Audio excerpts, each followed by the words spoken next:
5 minutes. Now that's moving. That's good. That is great coverage. McDonnell Douglas, long time in aviation. It's extremely maneuverable. Normally flown with a crew of 2, pilot and tactical officer. Carries a 30 high-powered 30 candle power, a flashlight, the infrared camera, with ratings to talk to anybody on the Southern Cal law enforcement offices, so they're clued in by radio to them. And the airplane that you're seeing today is today's pilot officer is Jeff Ratkovich, and the aircraft, of course, as I said, a McDonnell Douglas helicopter MD-500E. It was made in 1970 and a current fleet of 3. They provide support to Riverside Police Department and a Riverside Fire Department for patrol, surveillance, and firefighting operations.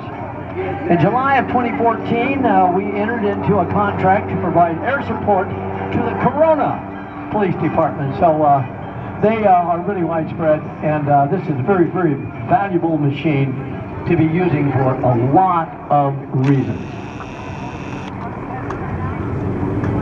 You can see that the airplane out there in the hovering position now. Boy, that is like rubbing your tummy and patting your head. And we all know how that's kind of hard to do. You know, that big rotor that we see out there, that's the thing that takes the place of the wing. That's what provides the lift. So it's a very, very important and integral part of a helicopter.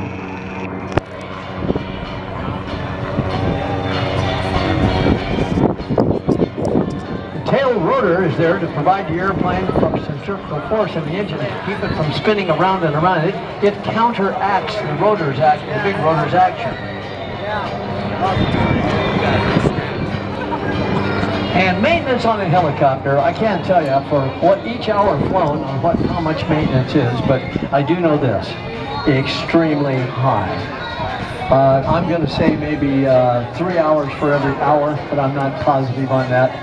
Maybe somebody who knows that works on helicopters can come up and tell me. But at any rate, I do know that the maintenance on helicopters, any helicopter, is way, way over and above most airplanes. I had a chance here quite a few years ago when we had the Phoenix Air Racers out of the old air base at Willis Air Force Base. And the guy who flew the demonstration in the helicopter was a guy by the name of Tommy Lee. And I got a chance to ride with him in what they call the no-tar. Now the no-tar McDonnell Douglas was a helicopter that didn't have a tail rotor. It had a jet engine that was piped back there for thrust on the back end. However, evidently it did not work out to the satisfaction of McDonnell because they quit making it. But anyway, that was pretty new at the time. Now, as I say, they work in complete support through radio, and with all of the equipment that they have on that, they can, at night particularly with that